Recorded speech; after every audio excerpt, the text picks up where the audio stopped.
This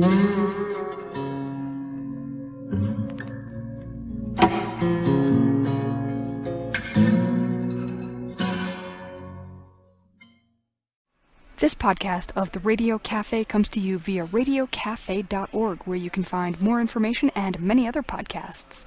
Technical support comes from Studio X, providing website design, hosting, e-commerce, and social media marketing, serving Santa Fe to the world since 1994. Find out more at studiox.com. And we're continuing today with our series from the Quivira Coalition Conference 2015. I'd like now to introduce Owen Hablitzel. He's an educator and consultant in agroecosystem design. Welcome to the Radio Cafe. Thank you. Good to be here. It's great to have you here. I love the way you think about agricultural systems, because you have not only the kind of like practical hands-on, but also a really kind of big picture and historical and philosophical take on things. And so there's a lot to talk about, and I wanted to start with this question of, the word sustainable has become a buzzword. It's almost a cliche. Nobody even really has defined it exactly. But the word sustainable agriculture has in some ways given way to regenerative agriculture. We talk about resilient systems. What do these words really mean? Yeah, well, this is something that comes up a lot, obviously, and there's a lot of discourses going on around all three of those words. And for me, and the way that I use them, I feel like all three of them have value. Now, some folks are arguing we should replace sustainable with regenerative or with resilient, but I think they do identify at least slightly different things. So the word sustainable, to me, what's really at stake in that word is kind of longevity, permanence. You know, if it's an activity that we're able to continue to do for the indefinite future, for the foreseeable future, then that could be an activity that would be regarded as sustainable. Whereas regenerative specifically refers to activities that can replace themselves in a sense. So like an organic process, such as growing a tree that's able to be coppiced, which is, to harvest some of the branches and they grow back, for example, would be a regenerative practice, because that tree continues to regenerate itself and provide a product, whatever that is, in the form of its branches. Maybe it's willows. We can make baskets in a regenerative way by coppicing willows. But to me, that's a little bit different question than sustainability. So there's value to both words. I think some of the other value of the word sustainability is that people at least have some idea of what you mean already, and they don't have to learn an entirely new word. Right. And they've heard it. They've heard it. Yeah. Yeah, that's right. And so most, I would venture to say, of the food that Americans eat comes from agriculture that is not either sustainable or regenerative or resilient or anything else. That's absolutely correct, yeah. What does that look like, and how, well, first of all, just briefly, I think a lot of people already know about giant fields of monocultures, and we've been talking about those things in these series, but that's the non-sustainable part of it. Yes. The fact that we have monocultures. And that's a big piece of it, and non-resilient. So a resilient system is something that has a lot of diversity to it, that's basically able to absorb sort of shocks and disturbances and unexpected surprises that come up inevitably in all complex systems, while still maintaining the basic functions that we want to have. That's a resilient system, but a very highly efficient system, which is what our kind of current agricultural paradigm has been aiming for decades now, is increasing efficiency. Well, when the context changes around a highly efficient system, that system is done for. It's painted itself into a corner. There's no option space left for it to advance. And so as our context globally is changing and transforming in an extremely massive way, larger than we've ever experienced before, but not just the biophysical climate change, atmospheric climate change, but social climate change and economic climate change. So we kind of have a triple scenario happening there all at once. And it seems that these systems are increasingly not resilient and kind of, failing to provide. What does that actually look like? What is an example of what a non-resilient system in this period of great change looks like? Well, as you pointed out, like a monoculture would be a good example. And so the ways that most agriculture is practiced is to create huge areas of bare ground, plant in an annual crop of some kind. Maybe it's corn, maybe it's soybeans, many other forms of annual crops, which are only around for a year. They're harvested, and then the ground is made bare again. So the result of that process is, anywhere between, depending on who you listen to, 10 or 20 billion tons of topsoil that is lost just to provide a half a ton of food, which is about what one person eats in 1 year. Oh my goodness.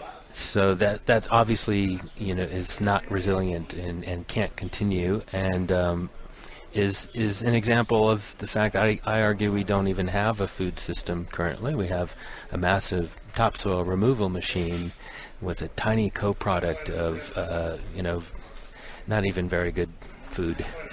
Not even very good food, and not even very nutritious food. Exactly. So let's back up millions of years to the place or places in which human beings evolved, in which they were hunting, gathering, eating, and then starting to actually grow food. Yes, absolutely. So this is, to me, an exciting model and opportunity and source of information for how to proceed into the future, is to kind of look at our ancestral past and things that we can learn and understand by kind of taking a fresh look at that can provide us some guidelines, some really sensible guidelines for moving forward with our food systems, I believe. So part of this would be, the fact that for the last 6 million years of our human lineage, we've evolved and co-evolved in savanna ecosystems. Now, what's a savanna? So a savanna ecosystem is kind of the sweet spot, you might say, right between forest and just a sheer grassland. So it'd be grassland that is has scattered trees, but not such a density of trees as to be a forest. And the dynamics of that system tend to be driven by large herbivores, grazing animals, and predators that are kind of maintaining a movement and a high density behavior. So kind of a place where the buffalo roam and the deer and the antelope play? Well, very much so. And so, these are mosaics, of course, that have some more pure grassland and occasional areas that are more pure forest, but on the whole, these regions are scattered trees, grasslands, with dynamics driven by grazing.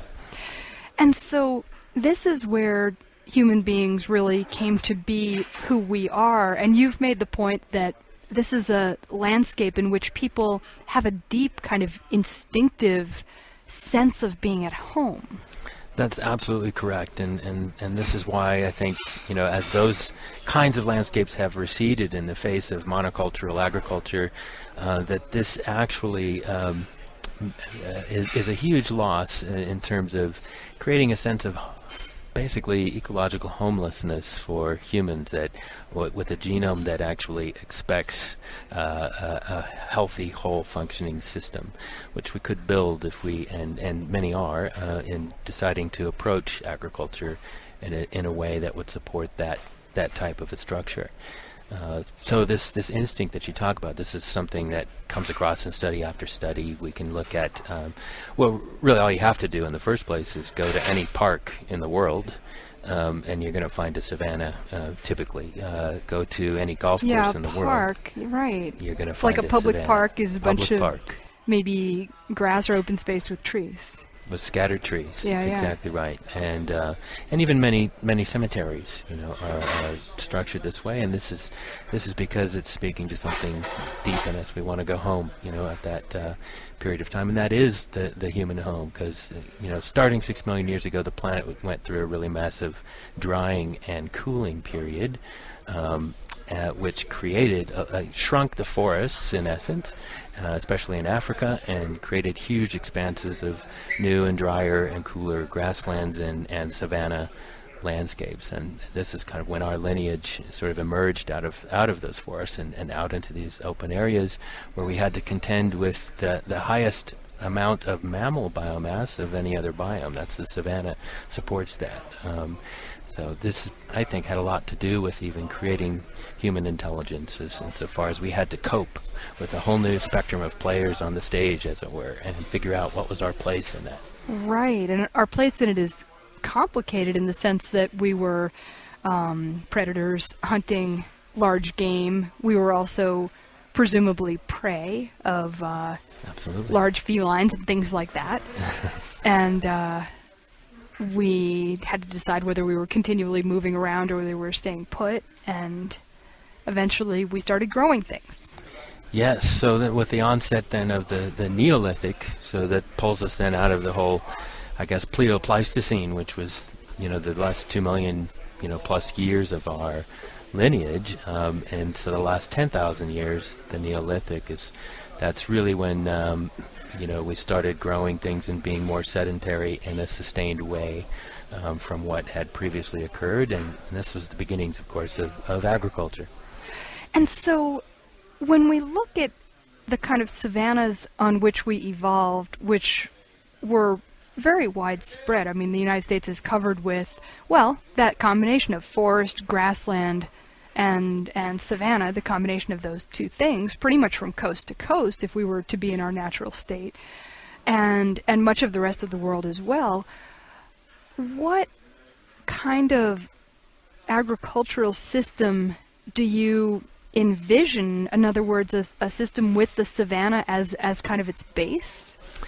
Well, in essence, yes. In essence, this is something that many people are undertaking in one way or another, and is increasingly the case. So many of the whole farm plans and designs that I'm involved with would create these types of spaces, and that's one of our roles as humans is we create spaces in where we feel we belong, along with the landscapes that we are inhabiting. So what this would look like in terms of agriculture would be far more multifunctional than the current agriculture we have, far more resilient.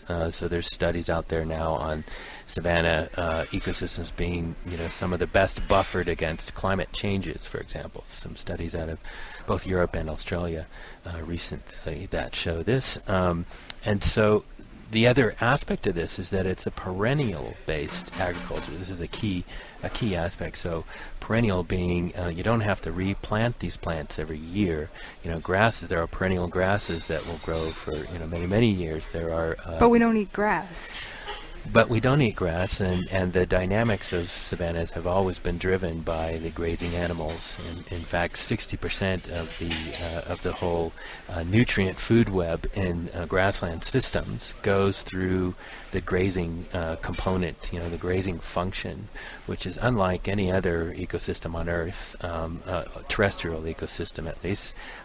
Most of those, maybe 1 to 5% of the nutrition or the nutrient dynamics goes through grazers, whereas these grasslands, it's 60%, which is a lot more like actually aquatic ecosystems than terrestrial in that comparison.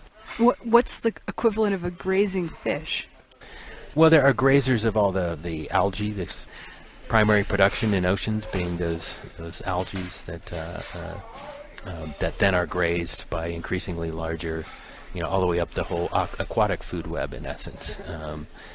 But they're not necessarily like sea cows, although there are those as well, but but not necessarily like massive herds like the land-based animals. But the point you're making is that grazing animals are an incredibly important part of ecosystems, grassland and savanna ecosystems. They are key and critical to maintaining healthy dynamics in those systems. So we can have, grasslands that are then producing those types of, animal products. We can have trees in those systems that are producing a whole multiple array of products, both, foods, timber, firewoods, but also habitat for wild animals. So, and as we've kind of been talking about, it's human habitat. After all, it's really our own habits, in essence, that are responsible for creating habitat, and this has always been the case with humans. When you start, like when somebody hires you, let's say, or when you are teaching how to design a farm, where do you start? That's a great question. Well, I mean, kind of the simplest way that I put that is that we start with the heart. Starting with the heart is mainly about taking responsibility, I suppose. Not so much taking responsibility, but finding out or giving attention to what it is that you love, what it is that you care about, what it is you're passionate about, because those are the things that you will take responsibility for, and gladly so. Because they're things that you want to see flourish in life. So it's important to have an understanding of, as the farmer or the person that's managing the land, stewarding that piece, of what those things are for themselves. What do they value? What kind of quality of life is required? Because depending on those pieces, the design might unfold quite differently. Because different people will have a different quality of life concerns, say, around how much work they want to do, maybe with animals, or how much work they want to do with trees, or even at all. So figuring out those different factors is and the vision that leads to is really the most important place to start.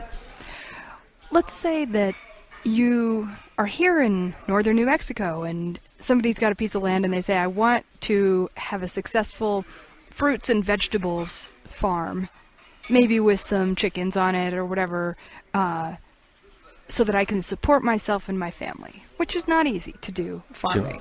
Sure. Where do you go from there? Well, I mean, that's a good outline of kind of some objectives. But usually we would even take, at least the way that I work, where I use often for that part of the process, holistic management. So this is one of the frameworks that I work with and that we talk about a lot at Kivira conferences and so on. Possibly some of your listeners have heard of this one. Tell us what that means. Holistic management was developed by Alan Savory. Most people know it because they have really good sort of grazing planning practices that can be implemented using holistic management. But actually, it's a far broader sort of approach. And at the core, it's about making consistently better decisions that are ecologically sound, financially sound, and socially sound. If you don't have all three of those pieces kind of functioning, well, you're going to fall down somewhere along the way. And it won't be sustainable, it won't be regenerative, it won't be resilient. So part of the way we start to make good decisions is by defining what we call a holistic goal or a holistic context. We use both of those terms. It's basically a vision, based on people's quality of life, on that idea of starting with the heart. What is this group of people who's managing this particular whole? What is the quality of life they want? And what has to be produced to give them that quality of life?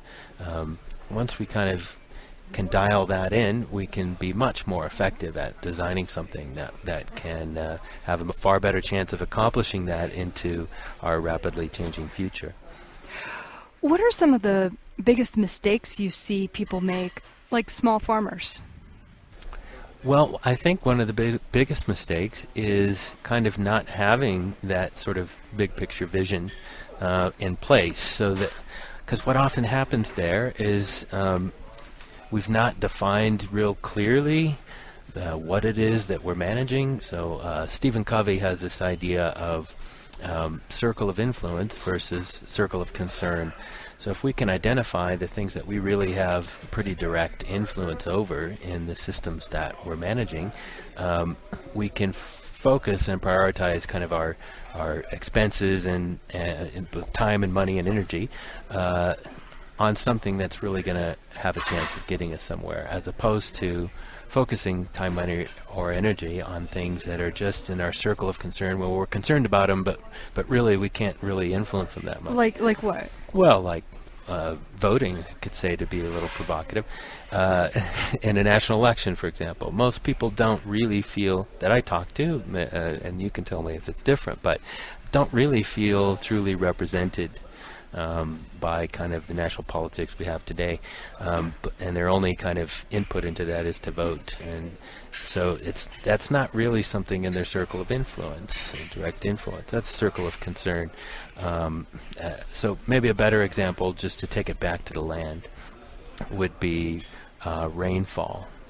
So with rainfall, there are aspects of rainfall that are not in our circle of influence, like, exactly how much rainfall falls in our area. You cannot make it rain. We can't really influence that, at least, not too much.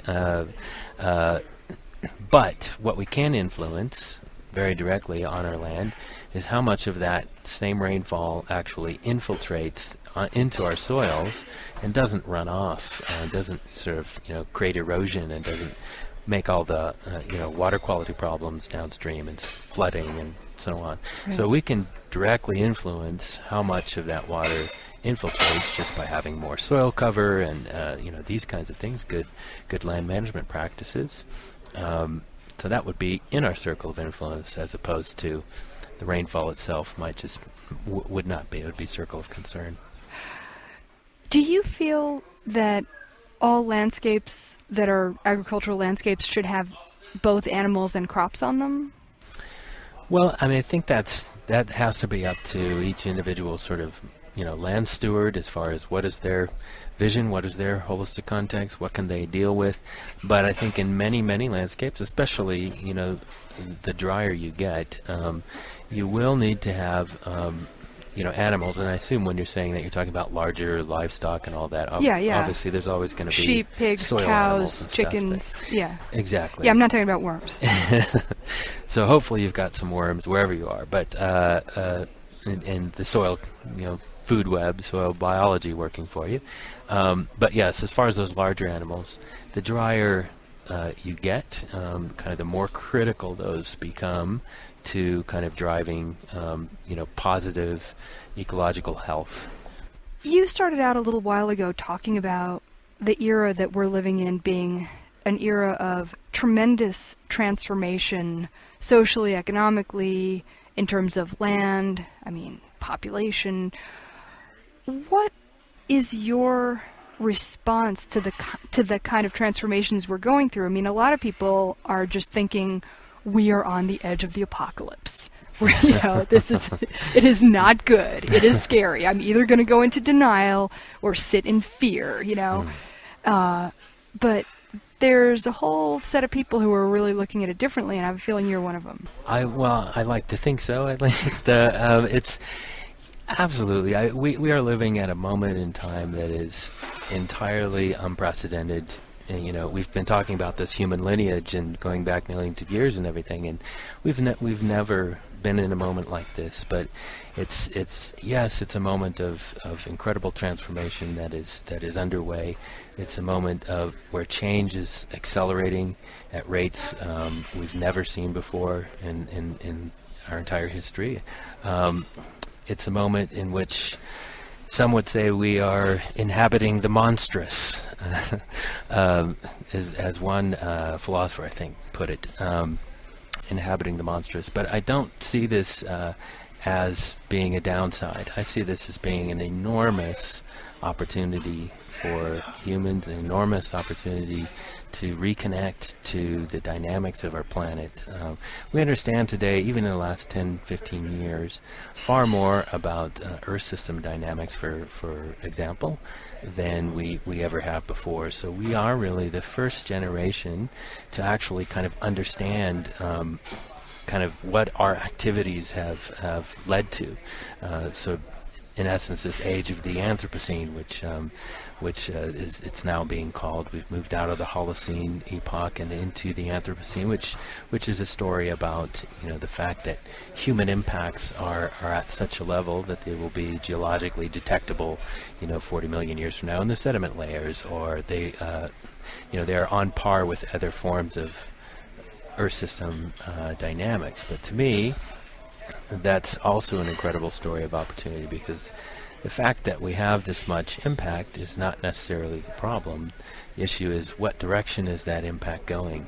If we take that same amount of impact and turn it positively, which we are capable of doing, I believe, which we know how to do in many cases, I believe, basically by partnering with ecosystem processes, partnering with Earth system dynamics rather than trying to work against them, as we have been in the sort of last century's transformation, fossil fuel transformation. By turning our attention towards these things, reconnecting to the ecosphere, and using our powers for good, in essence, I think we'll have a very positive transformation this century. What does that specifically look like, working with Earth's processes? Like,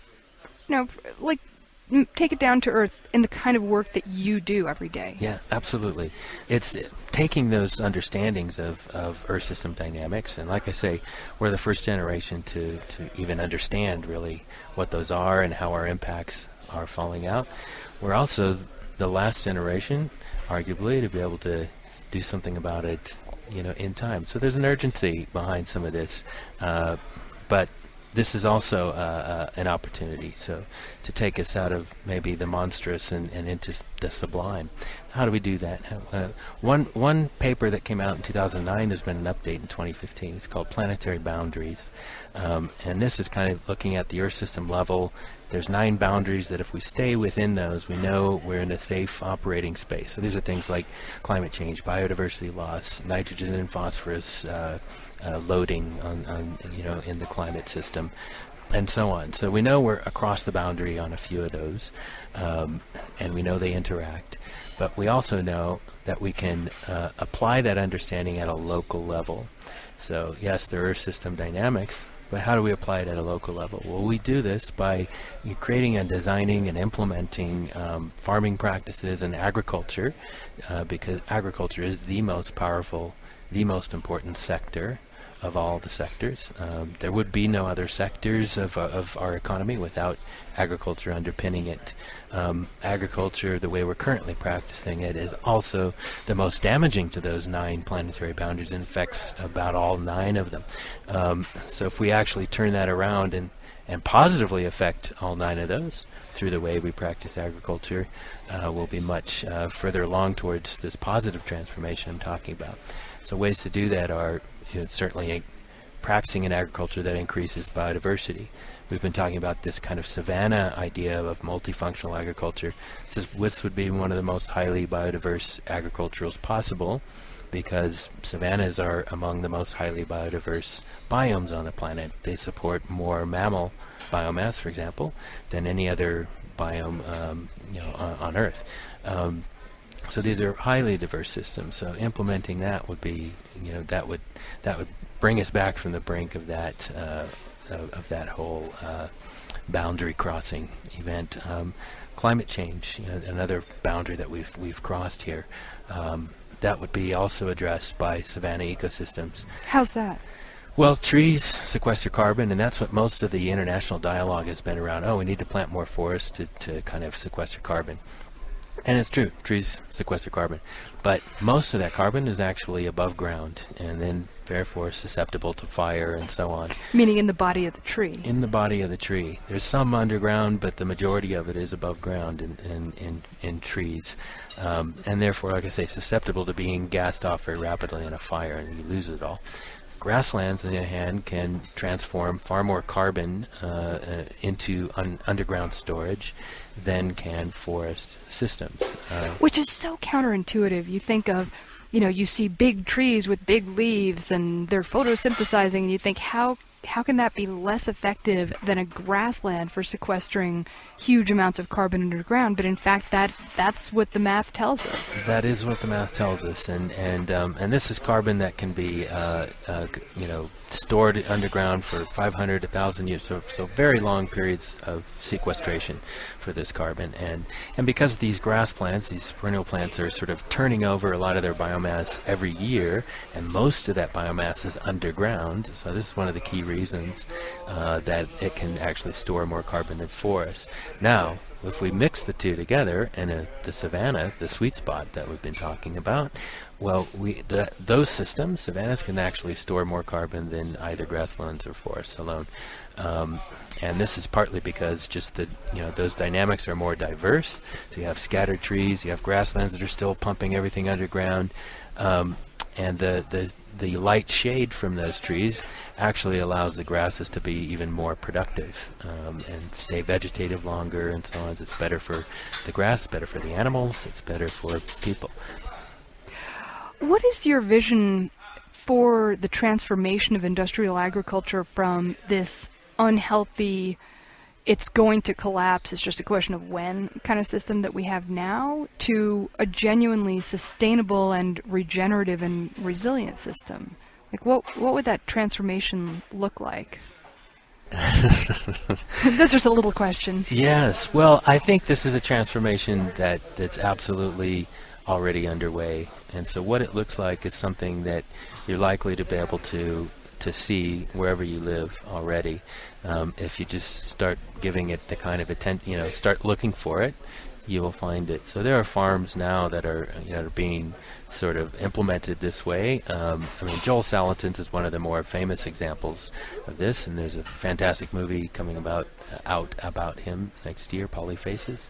And he was made famous in The Omnivore's Dilemma by Michael Pollan. That's right, and Food Inc., which also was nominated for an Oscar, which I believe Polyfaces has a very good chance of that too.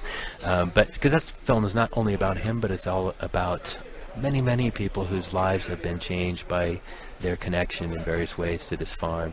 So this is where we can see this transformation already occurring, is in those types of examples. And I'm sure anybody listening here will have examples in their local community that they can see. If you go down, to find that grass-finished burger or whatever it is, and where's that farm locally that's providing your local butcher with that, that's going to be a story of this transformation. So it begins with these small steps, with people out there like you who are sort of providing a platform for this information to get out there. People like the Quivira Coalition, who are creating, rehabilitating landscapes all over the Southwest. It's some of the work I do, of course, is working with many farmers or NGOs or nonprofits, but groups that are managing land basically in this direction, in a way that's basically going to be creating soil, not degrading soil. And every single consumer, anybody who eats food, basically can be a part of that story just by determining where they spend that food dollar. Is that dollar going to create soil, or is that dollar going to lose topsoil? Right. And that is the basis of all food systems, plant and animal, is that topsoil. Absolutely right. And so if we're losing 10 or 20 tons for every half ton of food, as presently is happening, obviously something needs to change, and that something is changing. So kind of the next step for this transformation, I think, is just many of these individuals and groups who are doing this are increasingly talking together, organizing together, so different levels are coming into this transformation that are setting it up, I believe, for a very rapid sort of onset phase coming in the relatively near future. Owen Hablitzel is an educator and consultant in agro-ecosystem design. His company is called Whole Systems Transformations. I want to thank you so much for being with us on the Radio Cafe. Thank you for having me. It's been a great pleasure. Thanks for listening to the podcast. To support the program, you can go to radiocafe.org. Many thanks to StudioX.com for their technical support and web design.